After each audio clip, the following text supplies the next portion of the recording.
Well, in today's video, we are going to talk about AES encrypted drives, that is AES encrypted SATA drives.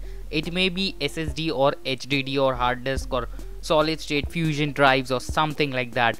So any drive that is encrypted with AES encryption will be explained in today's video. So without wasting time, in today's episode of Simply Explained, we are going to talk about storage devices or drives that are encrypted with AES encryption. So without wasting time, let's start with the video. The nature of flash makes it more difficult to encrypt or erase data on SSDs than traditional hard drives.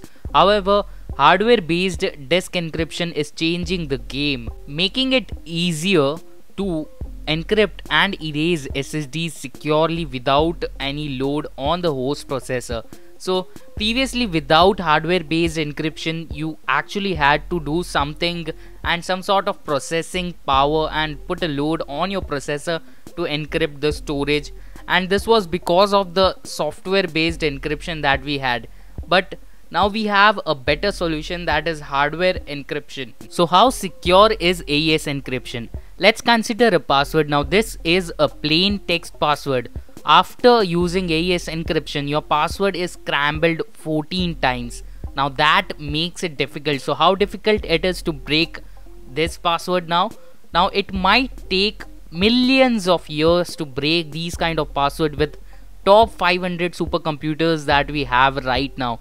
So breaking into AES is not that simple. So there are various methods of breaking password, and if we consider brute force, which is like the simplest form of breaking into any password, you basically try to use combinations of alphabets like A, B, A, C, A, D and so on till you get the password. So it might take millions of years to break a password with supercomputers, and not just supercomputers, top 500 supercomputers that we have right now. So how does it work and how it is better than the traditional encryption that we use? So usually traditionally you might have heard something like BitLocker or some other encryption that is mostly software based.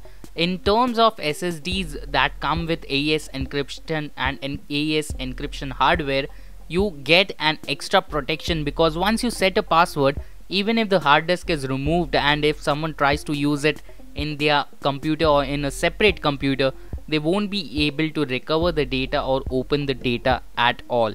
And yes, there is a catch. Actually, forensic investigators can break into your password and access your data, but there is something known as memory dumping. That is, if you create a password in your computer, the password is usually stored in the memory dumps that is in your RAM, and it can be recovered from the memory dump. So that is something that you should consider. Also, second thing that you should consider is using a combination of password that is secured. So you should be using something that contains capital letters, small letters, numbers, special symbols and special characters and things like that, which is pretty much the basic requirement of any password that you use. You should also not include your birth date or something like your fiance's name or something like that into your password. Now let's talk about how it is different from the software based encryption. So hardware based encryption is something that is available on the BIOS of the hard disk or the computer. So there is a feature called TPM, that is Trusted Platform Module, which allows you to encrypt and store the password in the BIOS level. Thus, if the hard disk or SSD is removed and placed into another computer and plugged into another computer, it won't be accessible.